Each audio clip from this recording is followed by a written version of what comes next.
Hello guys, welcome back to Dato Ambas TV. Nandito na naman tayo sa tungkol sa pustiso. Okay, ito. May case dito, yung pasyente, dalawa, klase. Pero parehang plastic lang o acrylic denture. Itong isa, walang metal class pero yung isa meron.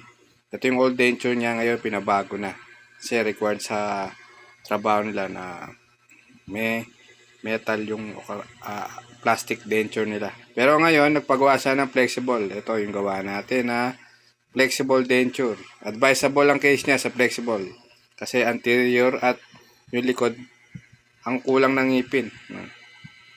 Sa case din nitong case na isang pangalawang patient, acrylic din. Ayan, kung titignan mo, flat.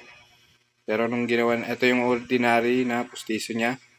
Ngayon, pinabago niya. Ito, pansin mo, harap at likod ang kulang. Kaya advisable ito sa flexible. Kapag harap lang, hindi. Pero ito, tingnan natin yung finish case na gawa natin. O, ayan. Natural. Parang vanity ang konti ang ngipin. Hindi katulad kanina na flat. Yun lang. Ito lang advice ko lagi. Kapag may bagong bunot, acrylic dentures lang muna. Wag flexible. Bye-bye.